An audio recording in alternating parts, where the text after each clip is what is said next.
अस्सलामुअलैकुम, welcome to अम्मी जी का किचन। अल्लाह ताला की रहमत, फजल, करम और शुक्र के साथ आज की रेसिपी स्टार्ट करते हैं। तो आज की रेसिपी क्या है, अम्मी जी से पूछते हैं। अम्मी जी जी, आज की रेसिपी क्या है?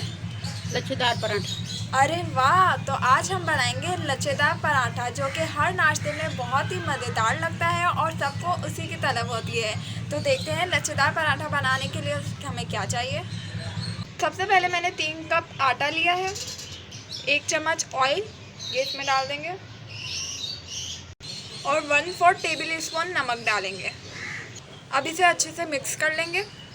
इसे अच्छे से मिक्स कर लिया है। अब हस्बे ज़रूरत सादे पानी से इसे गूंद लेंगे।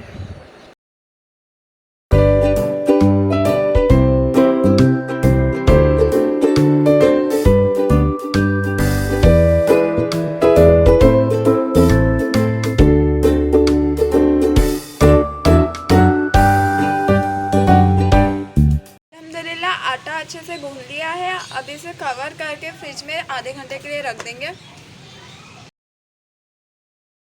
अल्हम्दुलिल्लाह आटा बिल्कुल अच्छे से सेट हो गया है आधे घंटे में। अब इसके पेड़े कर लेंगे।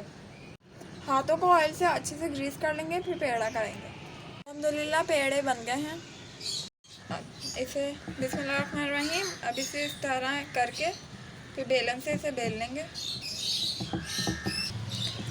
बेलन को और चकले को ऑयल से अच्छे से ग्रीस कर लेंगे। इसे बेल लिया है। अब इसे ऑयल से ऊपर से ग्रीस कर लेंगे और फिर बीच में सुराख करेंगे इस तरह।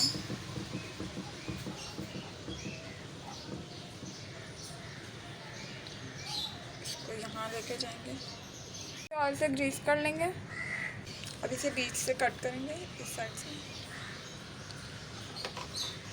और इसे गोल गोल राउंड राउंड करके यूँ करेंगे फोल्ड। तो लच्छेदार पराठे के लिए पेड़ा बिल्कुल तैयार है। अब इसे बेल लेंगे। अल्हम्दुलिल्लाह इसे अच्छे से बेल लिया है। अब इसे कुक कर लेंगे। इसे तवे पे डाल लिया है अल्हम्दुलिल्लाह। अब दोनों साइड से अच्छा सा प्यारा सा खूबसूरत सा कलर देंगे। तैयार है हमारा लच्छेदार पराठा। बहुत ही यम्मी और बहुत ही टेस्टी है। आप लोग ज़रूर ट्राई कीजिएगा। आप लोगों को हमारी रेसिपी कैसी लगी कमेंट सेक्शन में ज़रूर बताइएगा। और अगर चैनल पे नए हैं तो सब्सक्राइब कीजिएगा और इंस्टा और फेसबुक पेज को फॉलो करना ना भूलिएगा। फिर मिलेंगे एक ऐसी और यम्मी सी और झटपट सी रेसिपी के साथ। तब तक के लिए अल्लाह हाफिज़।